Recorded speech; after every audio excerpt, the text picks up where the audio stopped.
Hey guys, I want to show you how a good Facebook group page looks like.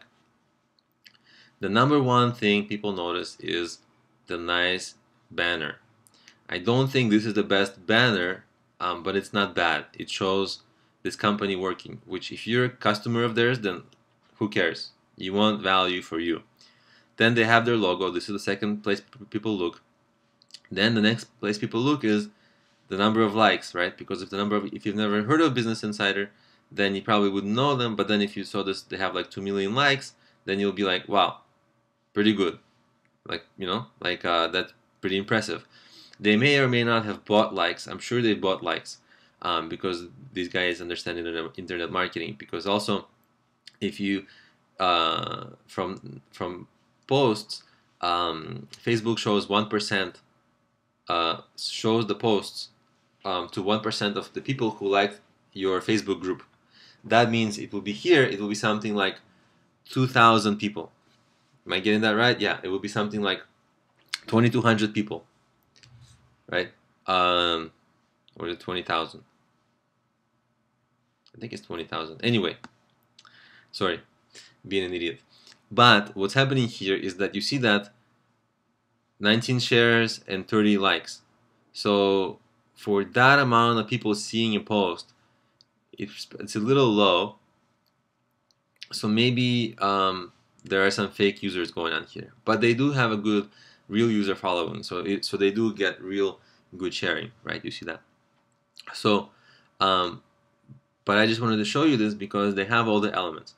Number one, the banner, and you can get a good banner made for $5 on Fiverr. Number two, the logo. Number three, the number of likes, and you can even see that some people I know that like them. And then it's the updates, and also people look at this. And I'll give you one good tip. You see how when they write newspaper, don't write newspaper because there's nothing there. You can add your company URL. So for me, if it was problemio.com, I would add, and I haven't done this yet, but I will soon.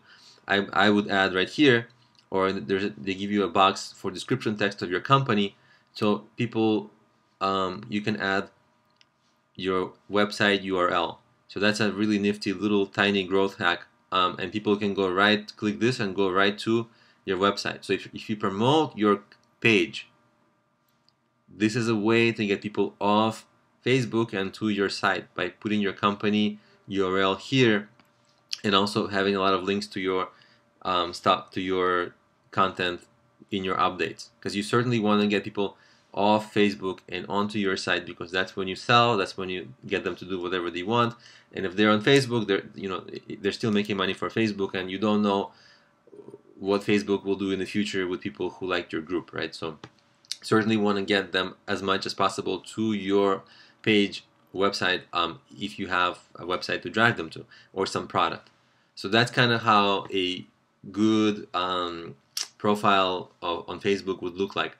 And you can buy likes. A lot of companies buy likes and you'll be surprised, but a lot of marketers recommend buying likes, not for the purpose of engaging with those people, because those are likely either fake likes that are or some from fake accounts, or they'll never engage with your product, they'll never buy from you.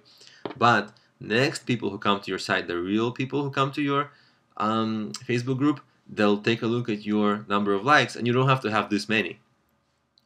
But what's going to happen is they're going to be like, oh wow, this is a reputable thing because a lot of people like it, so I should take a second look. Right? And that's what you want them to do, because when they take a second look, then they notice your URL, they notice your posts, and that's what you wanted them to do in the first place. So that's how you kind of structure your Facebook group, or page, or fan page, something like that.